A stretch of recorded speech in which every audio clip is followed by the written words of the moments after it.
श्री गुरु तेग बहादुर साहिब के 350वें शहीदी दिवस को समर्पित पंजाब सरकार की श्रद्धा और सत्कार से भरपूर पहल। पंजाब के 23 जिलों में गुरु साहिब के जीवन और बलिदान को दर्शाते light and sound show Srinagar, Gurdaspur, Faridkot और तख्त श्री दमदमा साहिब, तलवंडी साबो से अनंतपुर साहिब तक 4 महान नगर कीर्तन तथा 23, 24 और 25 नवंबर को अनंतपुर साहिब में होने वाले भव्य समागमों में मुख्यमंत्री सरदार भगवंत सिंह जी मान की ओर से सभी को नतमस्तक होने का हार्दिक अनुरोध। आइए अपनी अटूट श्रद्धा और सत्कार के साथ इन समागमों का हिस्सा बने। एनडीए की जीत हो गई, नीतीश कुमार फिर से सीएम बन रहे हैं, तेजस्वी चुनाव हार गए। इसके बावजूद बिहार चुनाव में विपक्ष की राजनीति को लेकर आपको कोई सिल्वर लाइन दिख रही है? कहीं कोई उम्मीद की किरण दिखती है? देखिए, राजनीति में हरदम उपयोग करने वाले के लिए हरदम सिल्वर लाइनिंग लगती है। जैसे आपने देखा कि प्रशांत किशोर 0 सीट लाए, कहे थे कि राजनीति छोड़ देंगे, अब 20 तारीख को वो मौन उपवास कर रहे हैं। तो राजनीतिक कार्यकर्ताओं को, दलों को का यही काम है कि वो अब नए सिरे से इन चीज़ों में लगे। अब वो कह रहे हैं कि मेंबरशिप फॉर्म या फ़ोन कॉल कि भाई जिनको अब 1,90,000 बाकी है 10-10 हज़ार वालों का, तो वो हमको फ़ोन करें। तो आपको एक्टिविटी करना पड़ता है। हमको लगता है प्रशांत किशोर फर्स्ट मूवर हैं इसमें। उसी प्रकार से मुझे ये भी लगता है आरजेडी के लिए थोड़ा दिक्कत हमें ज़्यादा दिखती है विपक्षी पार्टियों में। अब तो हमें लगता है कि अगर कांग्रेस कुछ सक्रिय हो तो 45 लाख वोट आए हैं, 61 सीट पे लड़ी है, 8.71% वोट आया है। उनका ये बिहार बहुत बड़ा जमीन था। शायद अब वो अगर उनको कुछ इससे दिखता हो तो वो सिल्वर लाइन ढूंढ सकते हैं कि अब नए ढंग से इसमें आए, अब ज़मीन पे उतरे। क्योंकि मैंने एक अध्ययन किया रूपक जी कि कांग्रेस के उम्मीदवार एक तरफा नहीं हारे हैं बिहार में। सारे जो हैं, ये मैंने बहुत क्लोजली देखा है। ये कई जगह पे हारे भी हैं, लेकिन ऐसा तो होता नहीं है। लेकिन उस तरह से नहीं आ रहे हैं, तो शायद उनको सिल्वर लाइनिंग मिले।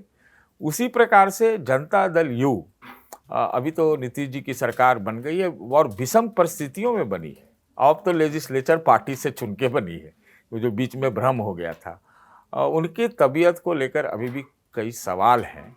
तो जेडीयू के लिए भी भविष्य क्या होगा, अभी से इस पर हम कोई नेगेटिव बात नहीं कहना चाहते, लेकिन एकदम से सॉलिड हाउस रहे जेडीयू, ऐसा मैं नहीं समझता। तो आप इसी तरह से देखिए कि भाई जो भी करना है सतत करिए, लगातार करिए, और कुछ अपना नीति, कार्यक्रम, धरना, प्रदर्शन, जो कुछ भी करना है आप लेके आगे बढ़िए। चुनावी मौसम में चीज़ें करने से, है ना, तो यही टकराहट की और इस तरह की खबरें आएंगी। ऐसा नहीं है, विपक्ष को कभी नहीं उम्मीद छोड़ना चाहिए, कभी नहीं छोड़ना चाहिए। नहीं तो अगर उस आधार पर देखा जाए तो 2 ही सीट पे तो थी भारतीय जनता पार्टी एक समय, 84 में, हाँ 84, 1984 में 2 सीट पे थी, वहाँ से कहाँ पहुँची है। ये सब होता है। और टीडीपी को देखिए किस तरह से सुपड़ा साफ हो गया था एक समय, चंद्रबाबू नायडू का, कितने थंपिंग मेजॉरिटी से आ गए। तो ये सब राजनीति में चलता रहता है। आपको अपने कार्यक्रम जो है वो करते रहना होता है, एक्टिव रहना पड़ता है। लेकिन इस बीजेपी और कांग्रेस पार्टी में एक बुनियादी फ़र्क है कि बीजेपी 2 से लगातार बढ़ रही है, कभी भी उसकी कोई गिरावट नहीं देखने को मिली उस तरह से, और कांग्रेस पार्टी 400 से नीचे आके 44 तक जा चुकी है। और अब जो सारी जिम्मेदारी है वो राहुल गांधी के कंधे पे है, उनका दिया हुआ नारा, उनकी बनाई हुई नीति। तो बिहार में चर्चा सिर्फ ये नहीं है कि महागठबंधन की हार गई, ये हार राहुल गांधी की भी बताई जा रही है। तो राहुल गांधी की ऑल इंडिया पॉलिटिक्स में जो प्रेजेंस है और उनका जो रोल है, अब वो कहाँ कितना मजबूत दिखता है इंडिया गठबंधन में भी? देखिए, इंडिया गठबंधन था थोड़े दिन के लिए, अब हमको कभी लगा ही नहीं कि INDIA गठबंधन सही मायने में, न कोई संयोजक नियुक्त हुआ, न कोई सेक्रेटेरिएट बनी, न कॉमन मिनिमम प्रोग्राम आए। मैं 24 के पहले की बात कर रहा हूँ। उसको बनने से के समय ही नीतीश जी निकल गए, ममता निकल गई बाद में, फिर केजरीवाल निकल गए। तो ये बना कब और निकले कब ये पता ही नहीं चला। कांग्रेस की दुविधा है, कांग्रेस के सामने चुनौती भी है, और कांग्रेस के इच्छा भी हमको लगता है कि अपने को मजबूत करने में है। तो मैं नहीं मानता हूँ कि कांग्रेस ने भी बिहार में ये चुनाव ठीक से लड़ा। बीच बीच में आप वोट चोरी का आरोप लगाएंगे तो जो चोरी करने वाला है वो इस बार तो नहीं ये छोड़ेगा ना। एक कहने की बात है, मैं नहीं कह रहा हूँ कि जो हुआ। तो ये है कि जो आपने पूछा है कि राहुल गांधी का नेतृत्व का क्या होगा, उनकी नीतियों का क्या होगा, वो बहुत क्रांतिकारी एजेंडा लेके आए हैं पिछले 2 साल में। चाहे वो जात गणना का हो, आबादी के हिसाब से हक की बात हो, रिजर्वेशन पे हो, बिहार में अभी हमने देखा ईबीसी का एक अलग चार्टर लेके आए, आदि आदि आदि आदि।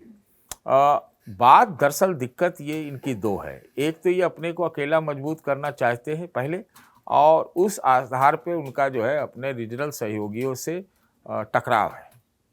वो मतलब क्या कहते हैं, एग्जिस्टेंस का भी टकराव है, और इस ढंग से है कि उन्हीं कांग्रेस को ही ख़त्म करके ये रीजनल पार्टी आई ना। तो अगर आप वहाँ बैठने का कोशिश करेंगे, प्रविष्ट करने का कोशिश करेंगे, सदारत हासिल करने की कोशिश करेंगे, तो ये तो टकराव लाजमी है। ये बिहार में भी ये हुआ है, इसी प्रकार से हर जगह है। तो एक तो ये पक्ष है। दूसरा पक्ष ये है कि जो नीतियाँ और अपने जो नैरेटिव लेके आए हैं, उनको क्या पार्टी के अंदर कोई सॉलिड सपोर्ट है, या फिर जो कांग्रेसी आलसी ऐसी घर, मतलब ठंडा का मौसम भी आ गया है, वो दिल्ली में बैठने वाले लोग और ऐसे भी शायद उनको पसंद नहीं है। बहुत सारे लोगों के बयान भी आते हैं कि शायद ये जो राहुल गांधी की नीतियां हैं, जो राहुल गांधी ने जो सब कुछ एक नैरेटिव पेश किया है, उसके साथ उनका कोई संगठन खड़ा है क्या। तीसरी बात यह है कि राहुल गांधी, मुझे लगता है कि कांग्रेस में छोटा ही टूट, लेकिन ये होने जा रहा है फिर। ये तो जैसे कांग्रेस जो है ना, टूट फूट की पार्टी है, ये रह के टूटती भी रहती है और फूट तो परमानेंट रहता है इसमें। तो वो होने जा रहा है। इसके बाद क्या राहुल गांधी जो अपनी जो नीतियां लेके आए हैं, नैरेटिव बनाया है पिछले 2 साल में, उसको लेकर कितना मजबूती से आगे चलते हैं।